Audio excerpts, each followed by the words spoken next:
नमस्कार, आप देख रहे हैं लाइव टीवी समाचार और मैं हूं आपके साथ नेहा परिहार। बुलेटिन की शुरुआत से पहले एक नजर डालते हैं आज के हेडलाइंस पर।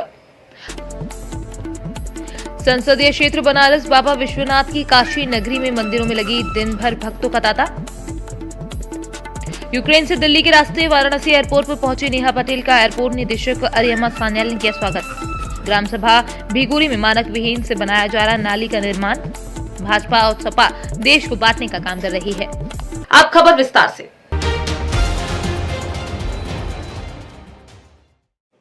लो, ये कहाँ गया? रिकी? दादी, ये लो आपके 10 रुपए। कोई बात नहीं, 10 रुपए के सर्फ एक्सेल से ये सारे दाग साफ हो जाएंगे। सर्फ एक्सेल इजी वॉश अब सिर्फ 10 रुपए में। पहला दिन है, एंजॉय करना है। ये छोटा पैकेट इधर आ। नाम बताओ। नित्या। आपका नाम क्या है? बड़ा पैकेट। जो अंदर की शक्ति आप उसे देती है वो उसकी स्माइल में झलकती है और उस स्माइल को अंदर से स्ट्रॉन्ग बनाता है कोलगेट स्ट्रॉन्ग टीथ। इसकी अमीनो शक्ति दांतों का नेचुरल कैल्शियम बढ़ाने में मदद करे और उनके एनामल को बनाए अंदर से स्ट्रॉन्ग। Colgate strong teeth. संसदीय क्षेत्र बनारस बाबा विश्वनाथ की काशी नगरी में मंदिरों में दिन भर भक्तों का तांता लगा रहा। कहीं कहीं सुबह से ही भीड़ लगी रही। मंदिरों के बाहर लंबी कतारें। सारनाथ सारंग मंदिर के बाहर घंटों इंतजार के बाद सुल्तानपुर निवासी दिलीप जायसवाल और हरबल्लमपुर निवासी बाल गोविंद शर्मा लोढ़ान शिवपुर मंदिर में काफी सशक्त के बाद भगवान भोलेनाथ के दर्शन पूजन कर पाए, जिसकी एक झलक देखने को मिली। यूक्रेन से दिल्ली के रास्ते वाराणसी एयरपोर्ट पर पहुंची नेहा पटेल का एयरपोर्ट निदेशक अरियमा सान्याल ने स्वागत किया। इंडिगो एयरलाइंस की विमान 6E6195 द्वारा वाराणसी के लाल बहादुर शास्त्री अंतर्राष्ट्रीय एयरपोर्ट पहुंची खंडवा निवासी 20 वर्षीय नेहा पटेल का एयरपोर्ट निदेशक वाराणसी अरियमा सान्याल ने जोरदार स्वागत किया और उन्हें शांति के प्रतीक के रूप में चरखा भेंट किया। नेहा यूक्रेन में मेडिकल की पढ़ाई कर रही हैं और प्रथम वर्ष की छात्रा है। बताते चले, रूस और यूक्रेन में जंग के कारण यूक्रेन में रहकर पढ़ाई करने वाले छात्र और छात्राओं के लिए बड़ी समस्या उभरकर सामने आई। लगातार हमले के कारण सभी छात्र छात्राओं और अन्य अपने देश वापस आने को मजबूर हैं। उसी कड़ी में मंगलवार को शाम 5:54 पर इंडिगो के विमान E6195 से वाराणसी एयरपोर्ट पर वाराणसी की कंदवा निवासी नेहा पटेल पहुंची।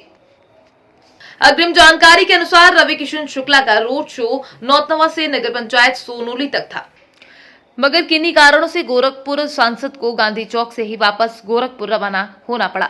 सोनोली आगमन पर सर्वप्रथम भाजपा कार्यकर्ताओं ने ऋषि त्रिपाठी, पंकज चौधरी का भव्य रूप से नगर पंचायत सोनोली के बुद्ध चौक, टेम्पो स्टैंड, बस डिपो पर माल्यार्पण कर स्वागत किया। वहीं राम जानकी चौक पर जनता व कार्यकर्ताओं की भारी भीड़ एकत्रित हो गई।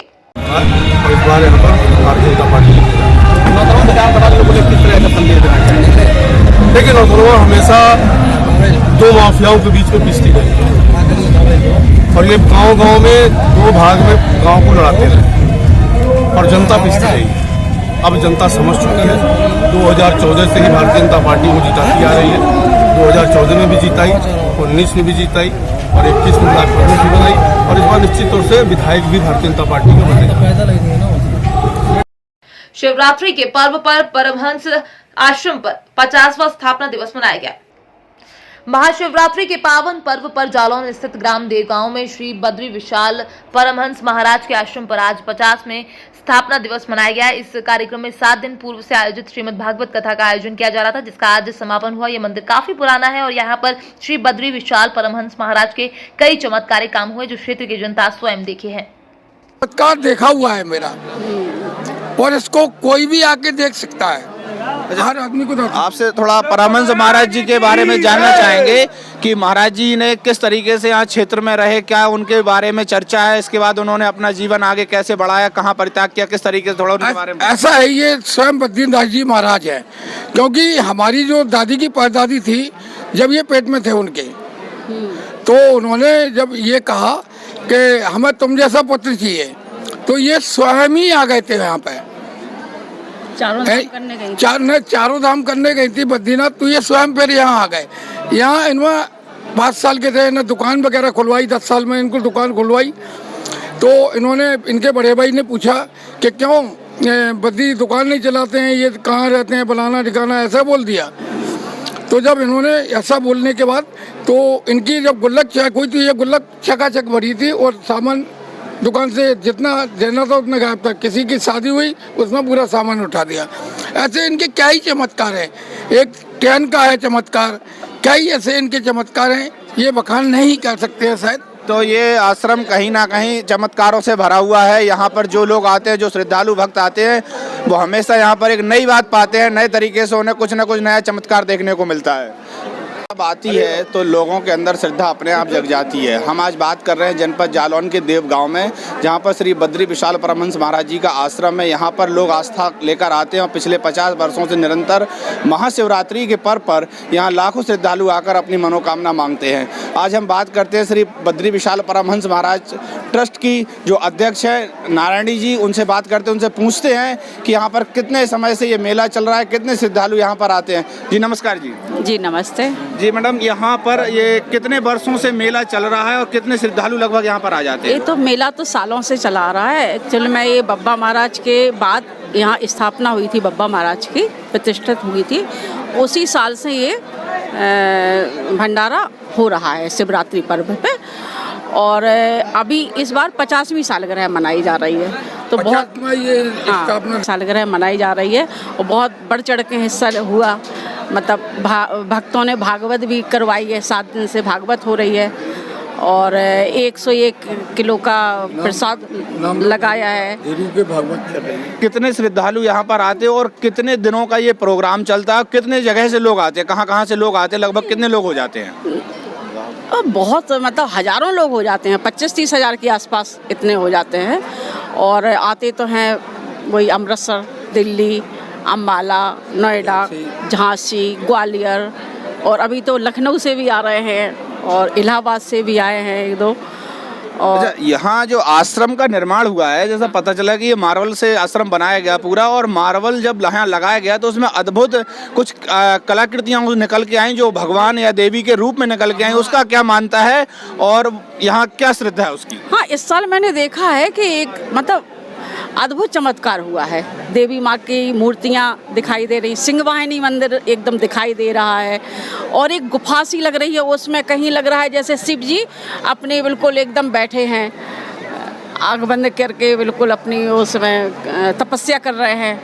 अच्छा, परमहंस महाराज के बारे में जानकारी जो लोग क्षेत्र के लोग बताते हैं कि एक अद्भुत बात थी उनके अंदर, वो जो कह देते थे वो अपने आप हो जाता था और कई जगह उन्हें एक साथ देखा गया। कई लोगों ने पाया कि एक बार में कई लोगों ने दर्शन किए। क्या कहना है आपका, किस तरीके से? ऐसा है कि ये कभी कभी किसी भी रूप में कहीं भी देख सकते हो आप इनको झांसी में, ग्वालियर में एक ही टाइम, एक ही वक्त है, एक ही समय, एक ही दिन, कहीं भी देख सकते हो आप।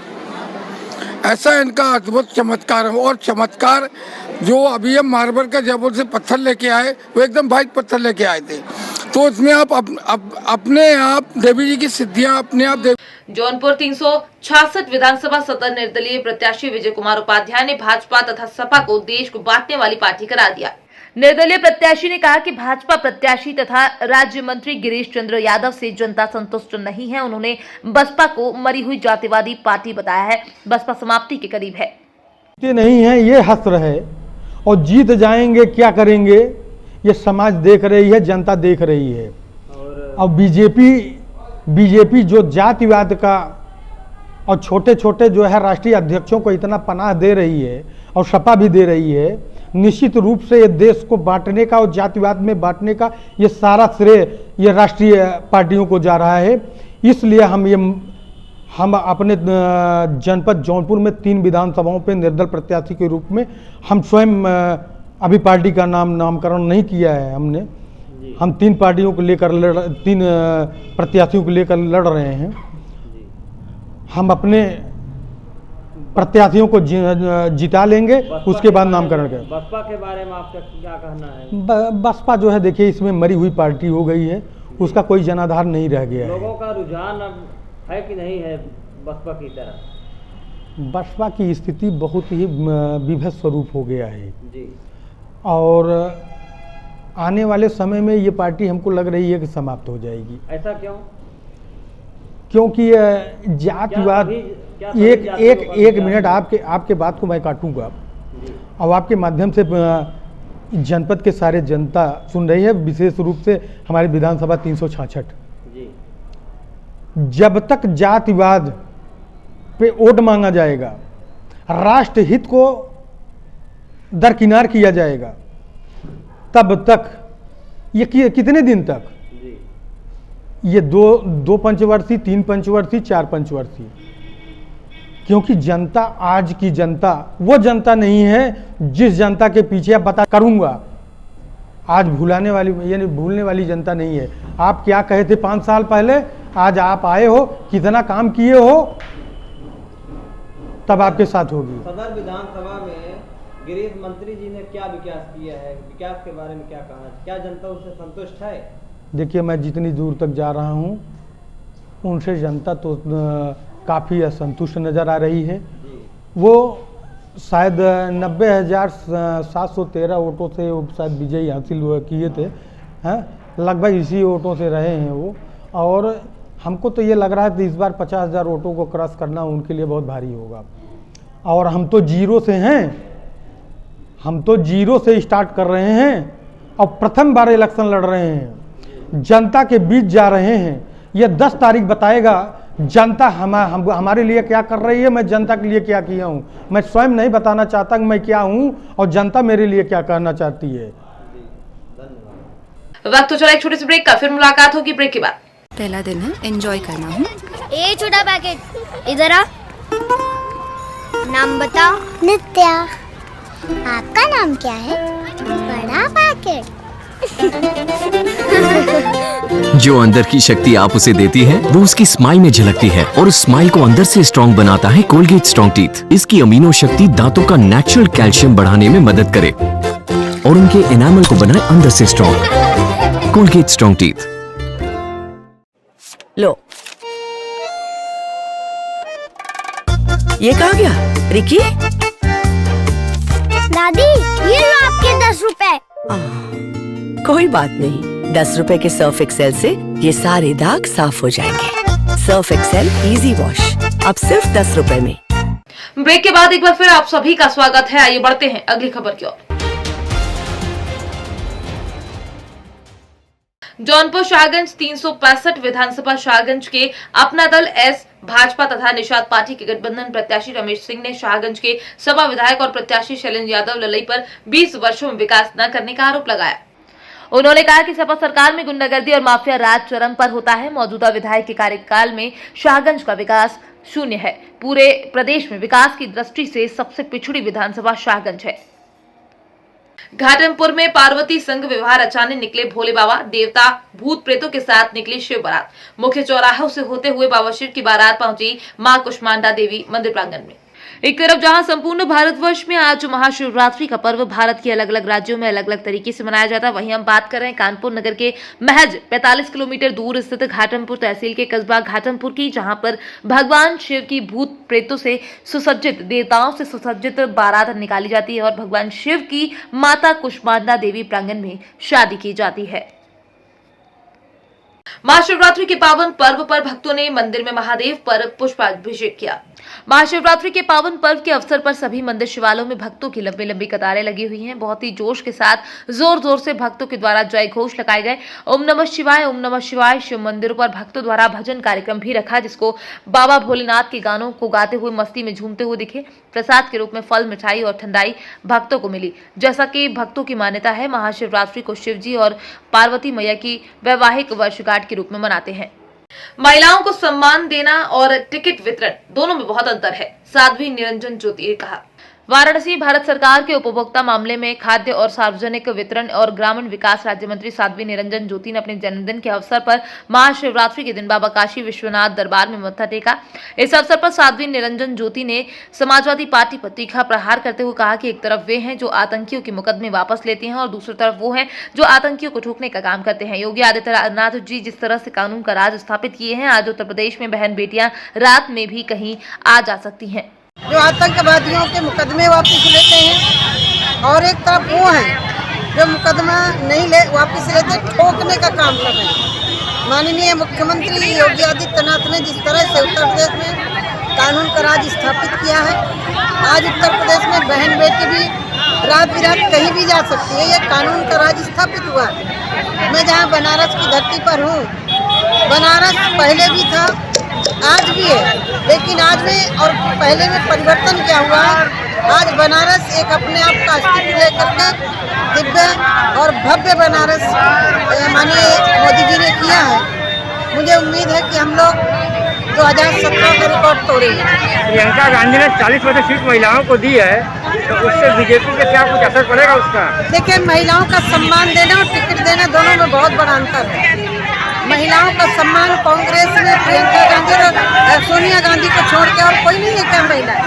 यदि महिलाओं पर इतनी हमदर्दी है तो किसी भी महिला को परिवार से हट के राष्ट्रीय अध्यक्ष बना दे, किसी भी परिवार से हट के प्रदेश में भी मुख्यमंत्री के रूप में घोषित करनी नहीं है हिम्मत ना, क्योंकि हरे का हरिनाम का चंदन लगा के जनेऊ पहन के चुनाव के लिए ये नौटंकी करना ही अच्छा नहीं है। ग्राम सभा भिगुरी में मानक विहीन से बनाया जा रहा है नाली का निर्माण। जनपद बहराइच से आज की बड़ी खबर आ रही है, जहां के विकास खंड पयागपुर के अंतर्गत ग्राम सभा भिगुरी में मानक विहीन तरीके से मटेरियल से नाली का कार्य कराया जा रहा है। वहीं पर जब ठेकेदार से पूछा गया तो उन्होंने बताया कि 3 इंच तक की मोटाई से बजरी कुटाकर फिर ऊपर से इंटरलॉकिंग डालकर कार्य कराया जा रहा है। जब मजदूरों द्वारा उसको खुदवाया गया तो उसमें कुछ अजीबोगरीब देखने को मिला। उसने नीले पीट के बजरी कुटवाकर 1 इंच तक मोटी नहीं मिली। जब ठेकेदार से पूछा गया तो यह कार्य किस क्षेत्र से कराया जा रहा है तो उन्होंने बताया कि पीडब्ल्यूडी के माध्यम से हो रहा है। वहीं पर लेबर अपनी मनमानी के तरीके से कार्य करते नजर आए। आज की खबरों में फिलहाल इतना ही। बने रहिए लाइव टीवी समाचार के साथ। नमस्कार।